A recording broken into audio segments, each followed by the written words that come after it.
Luka adalah rusak atau hilangnya jaringan tubuh yang terjadi karena adanya suatu faktor yang mengganggu sistem perlindungan tubuh kita. Keadaan ini dapat disebabkan oleh trauma, perubahan suhu, sengatan listrik, ledakan, dan juga bisa gigitan hewan. Proses penyembuhan luka yang terjadi pada jaringan yang rusak dibagi menjadi 3, yaitu yang pertama fase inflamasi, yang kedua fase proliferasi, yang ketiga fase maturasi yang merupakan pemulihan kembali. Indikasi manajemen luka. Setiap luka harus mendapatkan penanganan setidaknya untuk mencegah terjadinya infeksi. Pada luka dengan abses, tetap pun kecilnya harus didresnes. Setiap luka yang tertutup dengan jaringan mati dan nekrotik harus dilakukan debridement untuk meningkatkan pertumbuhan jaringan granulasi sehat dan mempercepat penyembuhan. Pada beberapa luka dengan pendarahan aktif, tidak dilakukan penjahitan untuk mencegah kehilangan darah lebih lanjut. Di sini saya akan menjelaskan kontraindikasi perawatan luka bakar. Pada kontraindikasi perawatan luka bakar sendiri sama halnya dengan kontraindikasi perawatan luka, yaitu untuk kategori luka bersih. Kontraindikasinya yang pertama pada luka dengan ditandai adanya apes, nekros, dan serum. Kemudian yang kedua, balutan tidak kotor dan tidak ada rembesan atau eksudat. Kemudian untuk kategori luka kotor, kontraindikasinya yaitu dengan pada pasien yang tidak mengalami dekubitus dan pada pasien yang mobilisasi. Perawatan luka penyulit dini seperti hematoma, seroma, dan infeksi. Penyulit lanjut seperti keloid dan parut, hipertrofik, dan kontraktur. Harus dilakukan perawatan sayatan.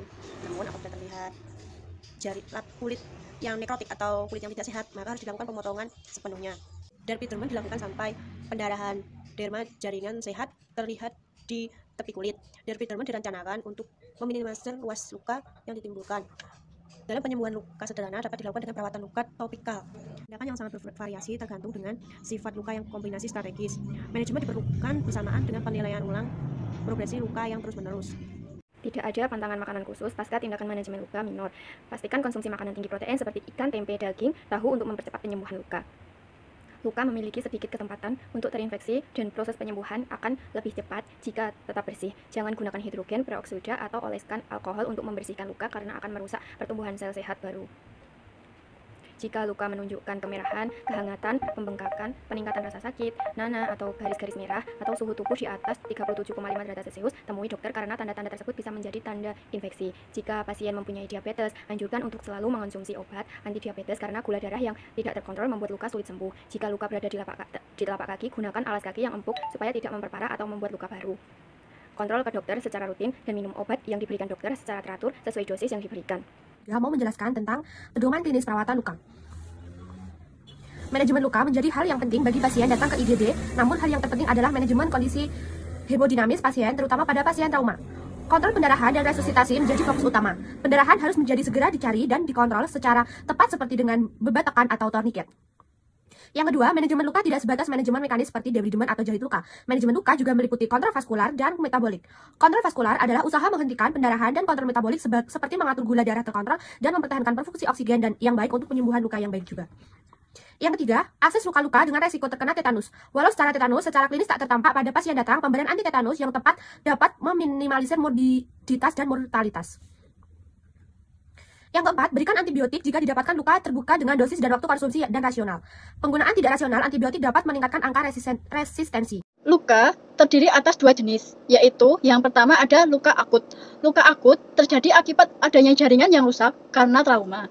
Luka jenis ini disebabkan atau didapatkan secara disengaja, seperti dalam luka prosedur bedah atau karena kecelakaan yang disebabkan oleh benda tumpul, proyektil, panas, listrik, dan bahan kimia, atau gesekan. Luka akut biasanya bisa sembuh dengan sendirinya, tanpa memerlukan perawatan yang khusus dan intensif.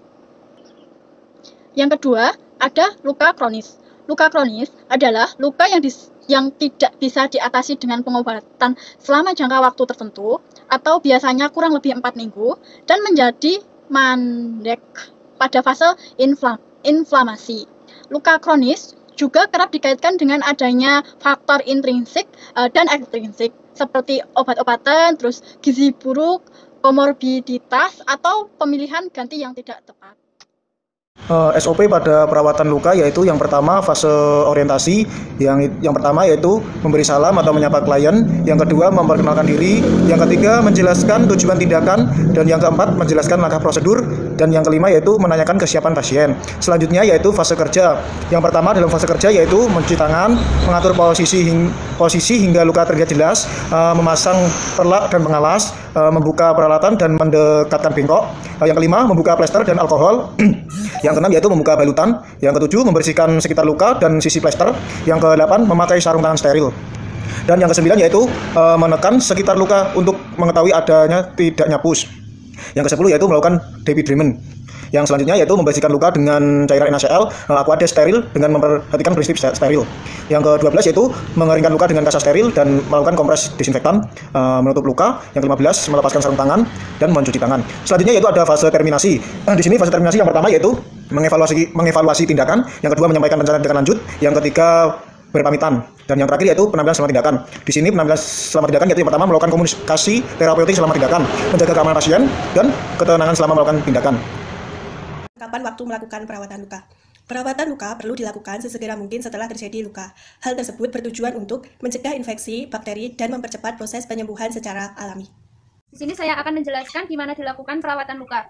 Jadi, perawatan luka dapat dilakukan di mana saja selama menjaga kebersihan dan menggunakan peralatan yang steril.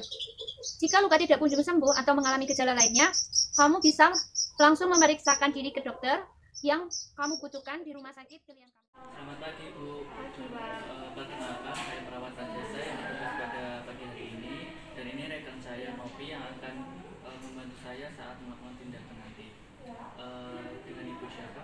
Retno. Umurnya berapa Ibu? 2 tahun. Alamatnya di mana Ibu? Boyolali. Baik Ibu, ada yang bisa saya bantu? Keluhannya apa ya Ibu? Ini tangan saya terpapar satu. Sudah berapa hari Ibu? 2 hari. 2 hari. Baik, di sini nanti saya akan melakukan tindakan untuk membersihkan luka pada tangan Ibu dan mengganti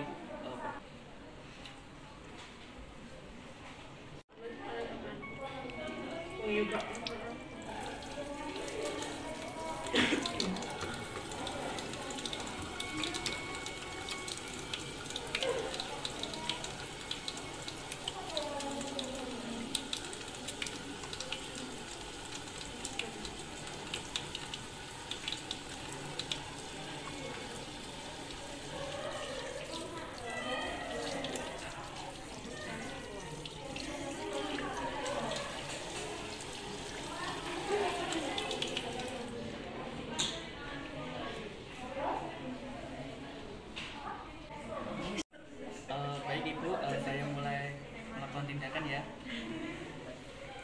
Akan memakai dan spoon yang bersih terlebih dahulu.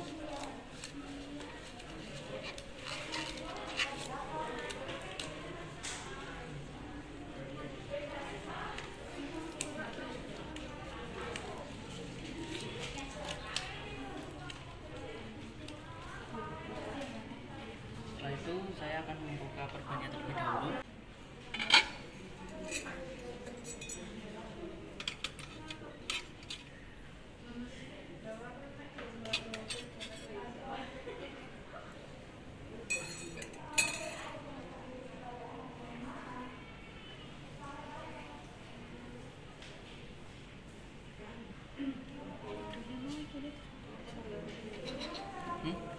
Ini langsung ya.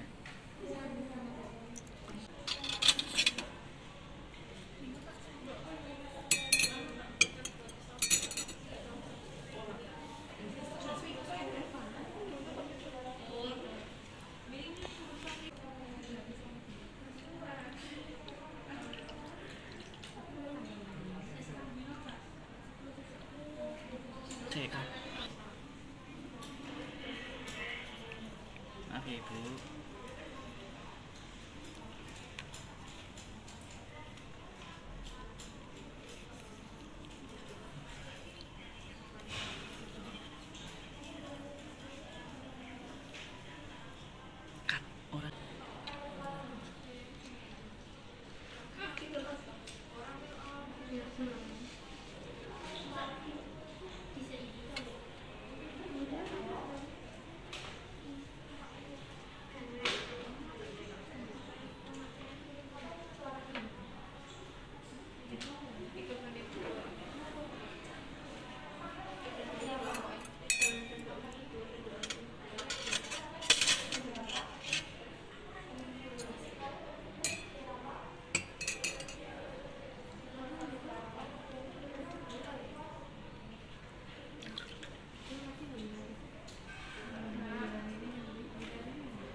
Yuk.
Hindi.